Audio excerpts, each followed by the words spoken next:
Hello, everybody, and welcome back to UXChange, the podcast where I exchange my user experiences to change them, and yours for the better. I'm Jeremy, a mentor and senior user researcher with over 8 years of experience and a background in neuroscience. Throughout my career, I've had the privilege of engaging with hundreds of users around the world, spanning across Europe, the USA, Africa, and India. This has allowed me to deliver actionable insights that have improved user experiences with nutrition, automotive, delivery, and e-commerce sectors. I've created this podcast with the aim of providing my mentorship and educational content, offering actionable tips, knowledge, and guidance in the realm of research, specifically focusing on UX research to anyone having an interest in this area. And I hope that you will find this episode insightful.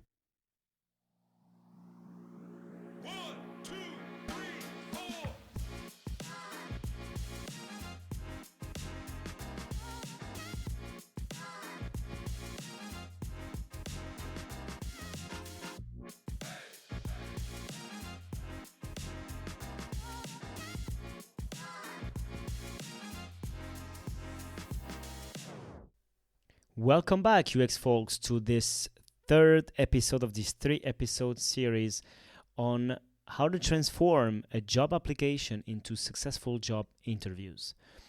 And so in this episode, I will wrap up. I will, of course, mention some important aspects that are exclusive to this episode, but I will also remind you first of what was covered in the previous episode. So if you haven't done it, I highly encourage you to go back to listen to the first and second episode of this series, in which I cover aspects such as how to prepare for a job interview, how to scan for your next job according to your interests, according to your skills, how to prepare following the 20/80 rule, meaning how can you maximize your output, minimizing your effort so that you can dedicate your time and effort to what really matters.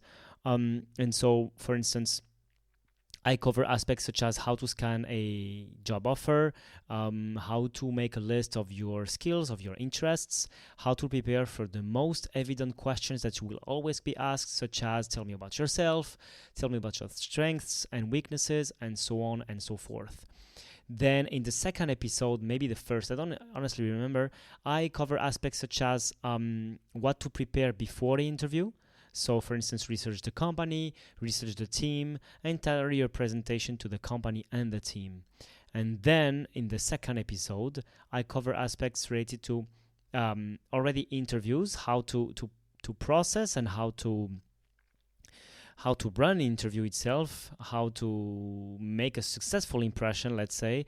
And it's a focus, the second episode, on, let's say, the first steps in the interview processes, which is usually the one with hiring specialists, human resource representative, or and it doesn't cover what I'm about to cover now and today in this episode, which is going to be tips and techniques to nail your interviews. But when it comes this time to the hiring manager interview, so what I used to call the technical one, at least where I come from in France, we used to, let's say, translate it literally, it would be called a technical interview, because you are interacting with a person who knows about the topic and who is in the technicality of it. So it can be various people, and it doesn't need to be necessarily one interview, of course.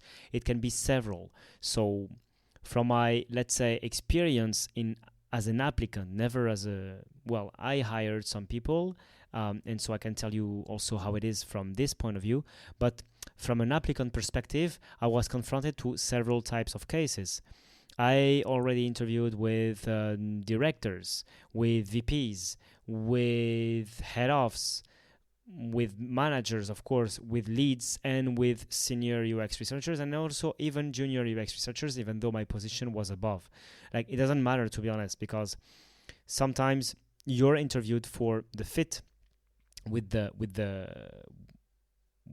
job offer and with the position, right? And so it's also very useful for the hiring manager to know that you will be successfully embedded inside of a team. So, for instance, that you show collaboration skills, that you're a team player, and so on and so forth, as an example. And so that is the configuration of these last kinds of interviews, let's say, can differ, right? But in general, I will put them kind of all in the same bucket as technical interview. And then it's true, probably if I have some time at the end of the episode as a bonus, I will cover some aspects related to the culture fit, okay, and the group interview, because sometimes you're interviewed in a group and there are some specificities when it comes to that, of course. So, but let's start first. So this episode is of course focused on the technical interviews, and I will focus on the main questions that you can be asked during this kind of interviews. So we will go over several, let's say, themes of questions, and then I will suggest you a kind of template, a kind of approach. Please do not be rigid when you hear these kind of templates and recommendations and pieces of advice. Adapt to your circumstances, adapt to the feeling, to the flow of the conversation, how you feel in that moment, what you feel is right to say, what you feel is wrong to say, okay? Adapt.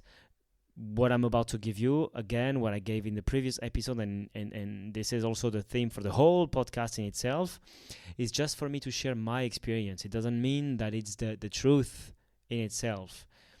And by the way, if you have a different experience, if you have something that really differs from what I'm saying, but proved to be successful, please share it with me, because this is also super valuable for me, so that I can learn and I can also share it more broadly to the audience to make it a richer podcast. But so let's start. Of course, you will have in this technical interview several types of questions, same as the one with human resource representative. And I divided them into buckets. So we can have the background questions, the process questions, behavioral questions. You will have some kind of, yes, it's the same, process and technical knowledge questions. Also, I will add into this bucket, into another bucket, the questions you can ask the employer, that you should ask the employer. This is a bidirectional process, a bidirectional interview. You also need to be interested in the employer and to make sure that this is a fit, right? And then I will cover in the same bucket, because I don't want it to be too long, some first overview, and probably in another episode I will deep dive into it, how to present case studies, okay? And here I will just cover what I call mini case study. It's not a case study in itself, and it's not a whiteboard challenge. It's just like one question. How would you do blah, blah, blah? So I will also cover that. And then if there is an interest for it, according to the feedback, and if there is a demand, I will cover an episode related exclusively to the case studies presentation. Okay, and then I will wrap up with what to do after an interview. But first, to start, of course, as you had understood from the previous episode and from what I said right now, the first bucket is the background questions. The background questions is just everything about yourself. So again, this applies to all kinds of interviews. When you first speak with someone, you must be able to introduce yourself. Like, this is the basics. Whatever the level, whatever the seniority, whatever if you don't know the person, if you know the person, fine, you can enter the company maybe by other ways, and that's great for you. But if you don't, be prepared to speak about yourself. So you will not be able to avoid the question, tell me about yourself, or okay, please develop a bit what's in your resume. It can be a variant of tell me about yourself. Okay, and as I said in the last episode, the most usual approach that I have is I start with the present, I introduce my current role, the scope of my role, recent accomplishments, and I move on to introducing my past, how I got to the current role, and if I have any relevant experience in the domain. And then I move on finally to the future. What am I looking for right now, and how is this position aligning with my expectations and my career goals, right? So this is exactly the same as what I was telling you in the previous episode. And to be honest, my answer in general doesn't differ that much between the human resource specialist and the technical manager in this case, because it's like, tell me about yourself. It doesn't need to be super, I make it comprehensive, but it doesn't need to be, how can I say, adapted specifically to both. Yes, the audience is different, but you will still be telling about yourself, and you're still tailoring it to the position. So, and for the sake of simplicity, I replicate this across several different interviews. So that's the first thing. Then you will also have to prepare, of course, traditional questions such as, why do you want to work here? Why should we hire you? What are your strengths? What are your weaknesses? And so on and so forth. Okay. This is usually the case. I have been confronted to this even with hiring managers, even with technical interviews. So here I highly encourage you to have this kind of solid base and go back to my second episode to have this list prepared, to prepare this, and then be able to apply it in the technical interview as well. Then there will be some specificities of the background questions that are also linked to research. To research or to design, engineering, data science, whatever, but like the domain at hand, the field that you're entering to, right? The expertise area. And here it's the same. Have a set of how can I say, introductory texts or answers already prepared. Okay, so still in the same bucket as background question, we can have questions dedicated to the field, the area you're applying for. So for instance, why are you interested in UX research? This is a question I have been asked many times. And although it might seem super clear for you, it may not be for your interlocutor. And also because the person doesn't know you. They must know that you're interested in the field you're applying for, of course. So there is this. And so then in this case, when you're being asked, why are you interested in UX research? So this is one specific question, of course, but the idea is prepare yourself to answer about your interests, about your motivations, about your goals, about your frustrations, probably about your weaknesses and so on. Like, be prepared to talk about all that, basically.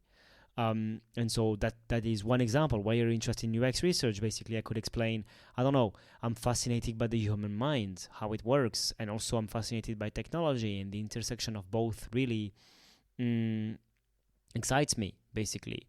So that can be an answer, but it might not be yours. So make sure that what you say is authentic, because in any case, if it's not, it will appear one day. So, and you don't want that to happen, of course. This is valid for any job.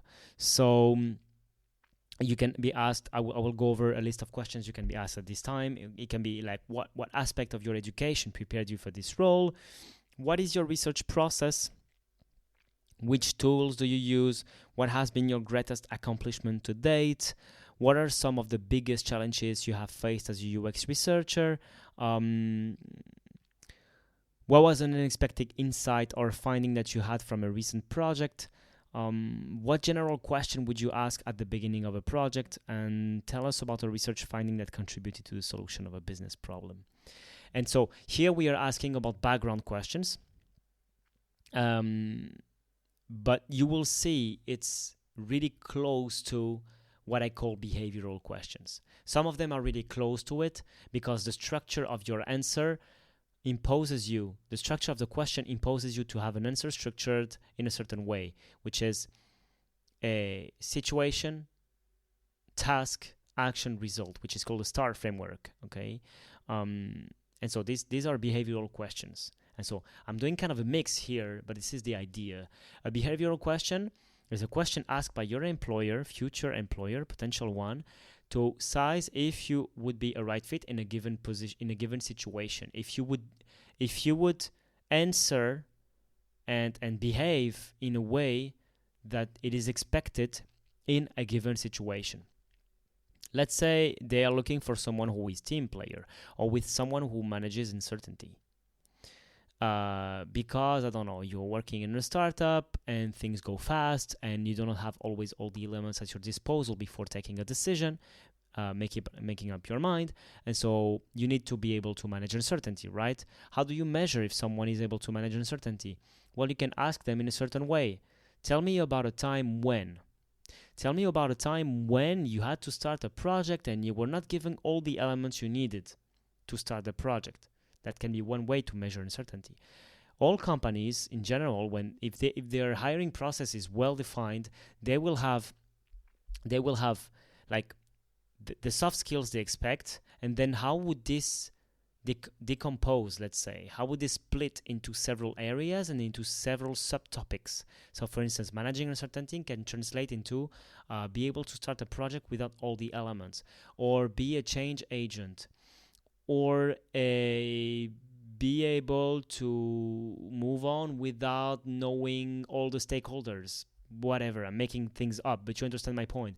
It's like you have a core set of soft skills, and then under that you have a grid of elements that all contributes to this core set of soft skills. And so this is what they use to assess if you would be a right fit in a given position, okay? And so here, the right way to answer it is to follow a framework, which is situation, task, action, result. It's as simple as that. And it's also a framework used in storytelling. So because it's easier to tell a story, to convey a message through a story.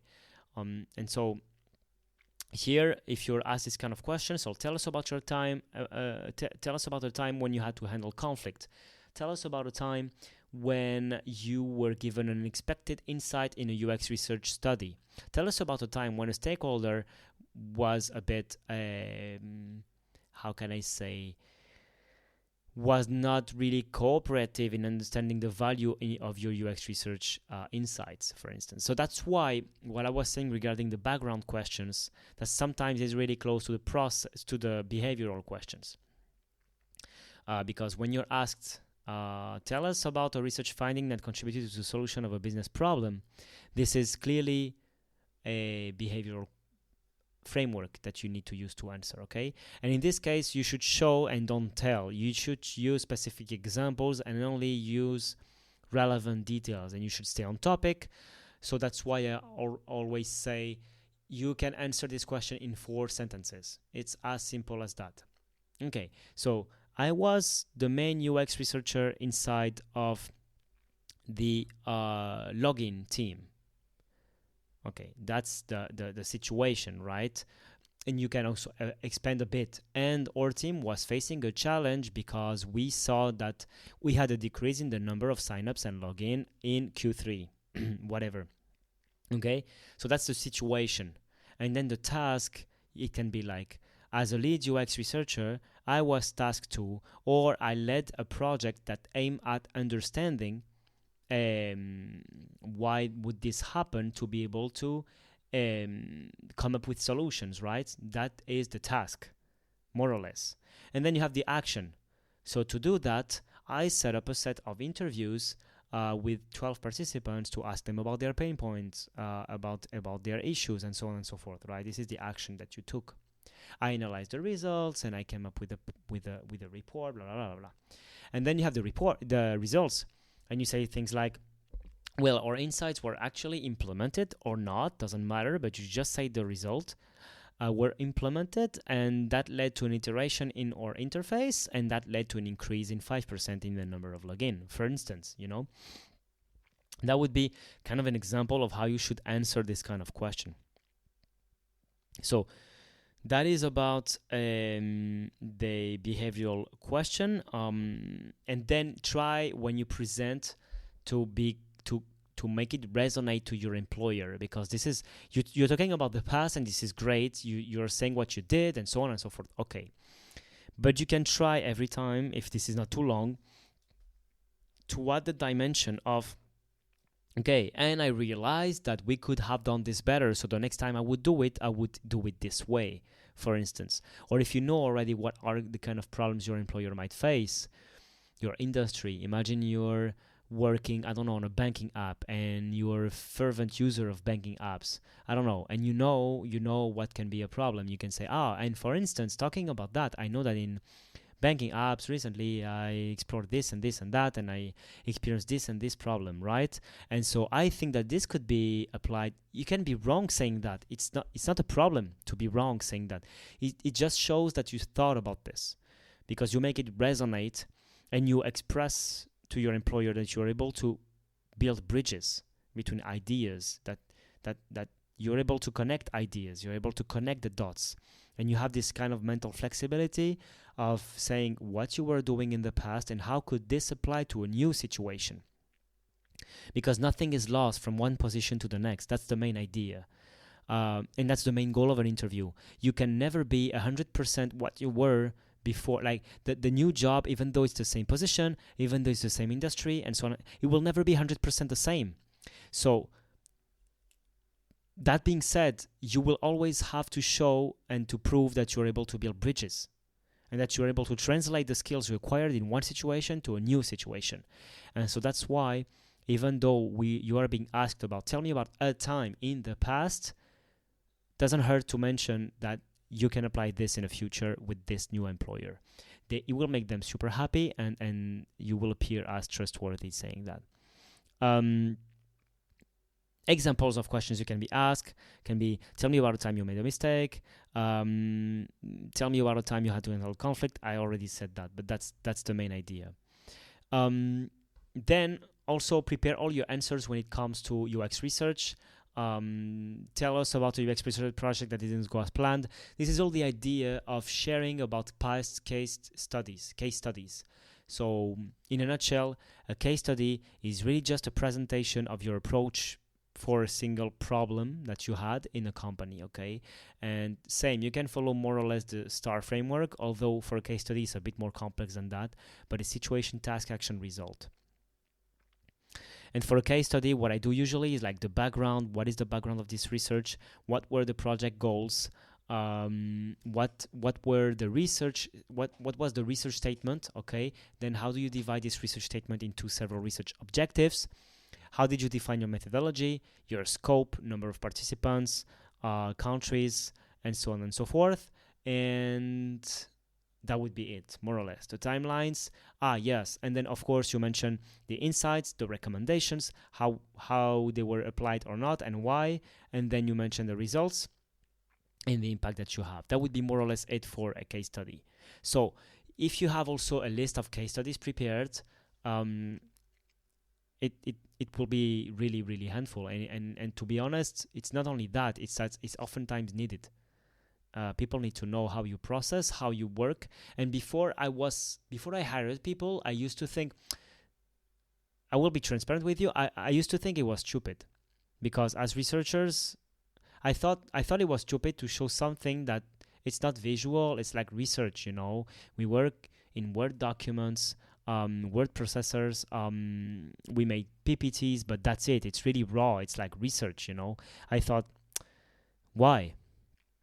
But in the end, when I kind of was on the other side, hiring people, really, really, the ones not showing anything about their work, it was so difficult for me. It's not that I think they were unqualified.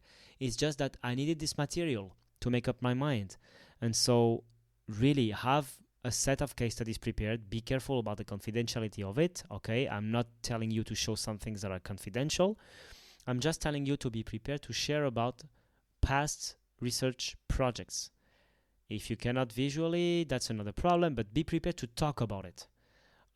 Whatever the level you're authorized to talk about, but don't skip it in your preparation.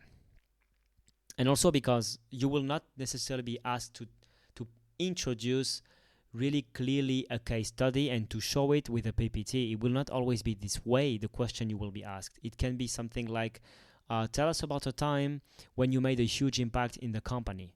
It can be that. And probably a case study could be a good way to answer. Probably not, but probably. So have it prepared. And that would be it for the behavioral questions, okay? And then you also have, as I was saying, the background questions with the specificity of them being applied to UX research. So, and then you can imagine the same for other areas, data analysis, design, and so on and so forth. So, for instance, which tools do you use? It's totally applicable for design, okay? What was an unexpected insight on finding that you had from a recent project? We can imagine the parallel one for design. What was a surprising element of your interface that you designed that was a huge success? Whatever, be prepared to talk about the past and how it can translate to the future. And then we have another category which is called what I call process questions, and sometimes these are kind of mini case studies. So process is more about how do you work as a UX researcher, and what is your process basically. So for instance, when do you choose it? It's, to be honest, people tell me it's not the case, but for me it's almost as an exam. Let's face it, it's like questions to assess if you know your stuff. That's it. So in my opinion, it's a bit theoretical, but sometimes there are practical questions, of course. So what is your favorite methodology? What are its pros and cons? And sometimes it's also to know you. So it can be something like, what methodology do you want to learn in the future? Or how do you account for bias? Some of them are theoretical, but some of them are theoretical in a way that challenges you to come up with your answer as a researcher, not a pre-given answer in a textbook or on a website or on a blog. You need to have thought about this, to be honest. Of course, it depends on your level of seniority. Maybe if you're junior, you will not be asked some questions. I honestly don't know. But it's true that some questions can be very, very picky. Something like, how do you prioritize projects? This is a very senior question. You don't prioritize projects when you're junior. Probably if you're in a startup and you're the only one UX researcher, I don't know. All configurations are possible. My point being, some of these questions that I'm about to tell you are really dependent on the level of seniority, of course. So then, for instance, you have this example about the mini case study, what I used to call, and it's really, really, really helpful and handful. I have been confronted to this question, and it was, I actually love them. I love them because it helps me to know directly their needs. Imagine, how would you design a study to test the impact of a chatbot on our e-commerce website? Then I know that they're interested in that because they want to know that, and if not, it helps me to have a dialogue, like friendly dialogue about how would you approach the problem. And what is great about that is that the expectations cannot be too high, because you are asked to answer on the spot. It's difficult to answer that without being prepared. So don't freak out. It's like really think out loud how you would do it. And there is no one set of answer, one exact answer to give. So that's why you can be pretty much creative in this kind of answer. And this is actually what they look for. So how would you design a study for ABC? Then what kind of research methods have you applied in the past? When do you choose qualitative, quantitative, or mixed research methods, and why? I don't know. When do you know when your research is kind of done? Pick your favorite app. Tell us how you would evaluate it, and so on and so forth. So it's kind of process questions / familiarity with UX research / affinity with some methodologies or process. It's like you're entering a bit the rabbit hole of the area of expertise. Okay. So that's it for the process questions. So to sum up, we have the background ones, which always apply, be it to to technical interviews or to human resources one. We have the process questions, we have the behavioral questions, and of course, I didn't want to wrap up without talking about the questions that you can ask to your employer, of course. So This is a bit of a mess, what I'm telling you right now in terms of the order, but some of them you can ask them at any point during the interview, not only at the end or not only at the beginning, of course. So make sure you have this in mind and you are kind of flexible of when to ask these questions. So, for instance, the ones that you can ask at any time during the interview are the ones to make sure you're aligned every time. And it shows you good communication skills. When a question is asked, make sure you understand it. But this is something pretty common that we used to do as humans. You're asked a question that is not so clear. Make sure you understand it. Make sure you understand it before answering. If you answer every time and it's every time wrong, it shows that you're not able to make sure first you understood. It's not a problem to not understand, but make sure you understand first. And so to do that, you can ask, can you clarify? What do you mean? Does that answer your question? Or you can say, I think what you mean is, so if that is the case, then blah, blah, blah, that would be what I would say for making sure you're aligned with the employer when it comes to understanding their questions. Then we will have the questions you can ask your employer. So as a rule of thumb, you do as you like, and in each situation, of course, it calls to different methodologies to adapt, right? But I am more of the type of letting my superiors, future superiors, talk first. Really. Then it depends on everyone, but I would really advise you to, I don't know. That's my perspective, and it has worked well so far. Because in the end, they are the ones setting the stage. They are the ones to know what is the actual gymnastics of this interview. You don't know so much. So you have several ways to approach an interview. And sometimes, and actually I think this is more comfortable, one example is like they first share about the company and then they ask you questions. They tell you, okay, so this position, let's talk about it first. I will introduce you to the position, to the company, and then we will talk about you and your aspirations, right? That can be a way. Another way can be, okay, well, let me know, what did you understand from the position? What did you understand from the company? It's not to test you. It's just to be aligned with the expectations, My point being, there are several ways to approach an interview, and you don't know how the company wants to do it. They have a way to do it because it should be the same more or less for all applicants. So let them speak first. That would be my point. And then when you're invited to ask questions, what I would say is, have a list of prepared questions. Some of them can be, can you tell me about your background? How do you recruit your participants? It depends. Here, prepare a list that would be a list of things that is like critical for you to know before you embark on this journey. So for instance, if you don't want to be as a UX researcher recruiting yourself participants, don't go there. I don't know if you have the luxury to say yes or no, but that's the point, If you really want to work in a company that has UX research operations and that is mature, for instance, well, ask them, how do you recruit your participants, So here the questions are really up to you, the questions you should ask. But this is an example of a list. What is the current process to include UX research in the product development process? What would you say is your UX maturity right now? Or do you have new initiatives for this or next year? Or can you tell me about your career path, And so that would be kind of it in terms of the question to ask your employer. And finally, I will give you a quick overview about the presenting case studies. Have one to three case studies prepared, in my opinion. Try to cover both generative and evaluative research if you have this set of research available. Include process, methodologies, recruitment criteria, impact on the research and the product and the organization. Reflect on what went well, what could be improved. Discuss the impact of the research. Discuss how the research influenced design or product changes. And finally, how it had long-lasting benefits. Right? So that is just an overview, and I will, I think, create an episode just for that. So that was it for this last episode of this 3-episode series. I really, really hope you learned at least one thing.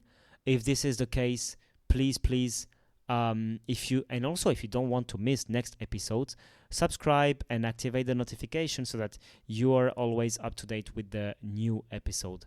I will be on holiday soon, and so I might be delaying a bit my next episode, but I am pretty sure I will adapt the format and bring some changes to the podcast really soon, and probably a new website will be coming. So I'm really thrilled, and I want to thank all the listeners, each and every one of you. Also, all the people that are reaching out from the podcast to ask me for mentorship sessions. So you're quite a few, and really, it's a pleasure and it's an honor to be reached out from the podcast. This is really new. Like before, people were reaching out directly from my profiles of the mentor profile, and well, this is kind of the usual case. But to be reached out because people discovered you on the podcast, this is really inspiring. So it what I mean is that it motivates me to continue, and so I would really encourage you to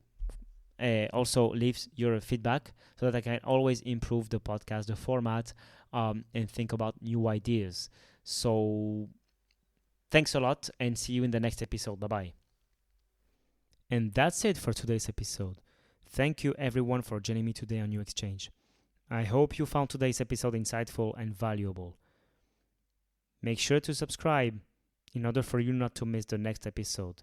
Share it if you liked it, and leave a review. Thank you for your time and attention. If you have any questions, comments, or suggestions for future topics, feel free to reach out directly to me. You can find all the details in the show notes. And see you in the next episode. Bye-bye.